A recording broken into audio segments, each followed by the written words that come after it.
What's good? It's your boy Sit With It Vic, man. I'm here with a story time, man. This girl describing her Hinge dating app horror story. I ain't really sure what that is, but let's see what she got to say. Oh yeah, make sure y'all like, comment, and subscribe, and follow me on Instagram. So let's see what she got to say. Wait, so because since we're all telling Hinge horror stories, let me tell you one of mine. So this was like 3 years ago. So I think one of my friends had told me about Hinge, so I downloaded to see what was up. And before I even say anything in the story, I already know Ted Bundy would have had a field day with me. Everything I did was dangerous. Don't try nothing I did at home. So pretty much I'm, scrolling through Hinge, swiping out, swiping out, swiping out, swiping out. But this one guy I seen before in person. I think he tried to talk to me in the street or something like that. I remember he was a skateboarder. And I remember like he had tattoos, but like of anime characters. I don't even know what my type was back then because now that I'm thinking about now, like he's dead not my type. So he tried to talk to me. I was like, oh cool, look, I found him on Hinge. It would be cute if we match and then actually see what's up. Cause I didn't give him my number. I said if we meet again, we meet again. So I matched him on Hinge. We start talking, do. After like 3 days, he's like, what you doing? I'm like, I'm not doing nothing. I'm laying home, watching TV. He's like, oh, you should come over. Let's watch TV together. I'm like, shit, fuck it. Why not? Like I said, don't do what I do. So my first red flag was I got my own Uber there. Like I shouldn't have got my own Uber there. I got my own Uber there and it was already after hours. It was like 10 p.m. And no, like in my head, I was not thinking like, oh, I'm about to go to this man to go sleep with him. I was just thinking we was really going to watch a movie, but peep game lock in. So I end up getting in an Uber. And Hold on, you going to a stranger house after 10 p.m.? Yeah, that's where you kind of messed up at. And I get there and once I get to his like neighborhood, I'm in the Bronx and I realize like it's a little ghetto over here. So I text them like as I'm getting deep into the hood. I'm like, yo, I hope you downstairs waiting for me because like it's a little ghetto over here. And I was clutching my pearls like this is not where I'm supposed to be. Like I don't know, like you ever feel like you too pretty for a certain neighborhood? Like that's me. Like no tea, no shade, but I felt like I was too pretty to be in that neighborhood. So he was like, oh, don't worry about it. Like it just be the guys outside for real. Like I know them. I grew up in this neighborhood. I don't give a fuck. I didn't grow up in the neighborhood. So I told him to come get me. Red flag number 2, he did not come get me. Well, he did, but he didn't. So I was waiting outside for like 5 minutes. I should have just took my Uber back home, but I did not. He finally brought me upstairs, right? My third red flag, all the lights in the house was off. All of them.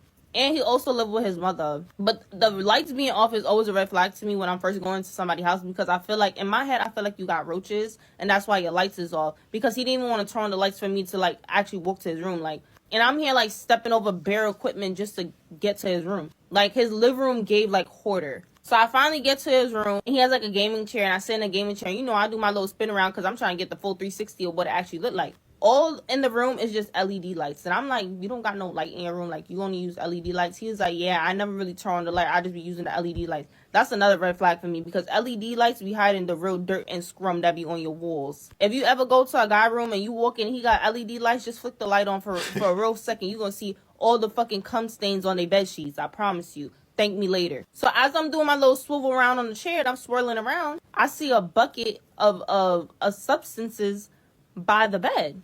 So I did a little jokey joke and I'm like, LMFAO, like what's that what's that in the bucket? Is that pee? He said, yeah, my fault, I forgot to throw it out. What? He was like, What? yeah, like I take these medications and like I be having to use the bathroom all the time. So I just put the bucket by my bed so I can use the bathroom in the bucket so I don't have to go to the bathroom all the time. Boy, you live in an apartment building in the Bronx. You mean the bathroom that's down the hole that you don't want to go to so you pee in a bucket in your room? That's fucking disgusting. And you didn't even throw it away before I got here? Like, no, bro. I'm like, are you dead ass? He was like, yeah. He was like, I didn't even think you would have got, like, guess what it was? I was like, I didn't think so either. I thought your fucking ceiling was leaking and you had a fucking bucket. First of all, it shouldn't have been there in the first place. And second of all, how you forget to throw it away? That's crazy.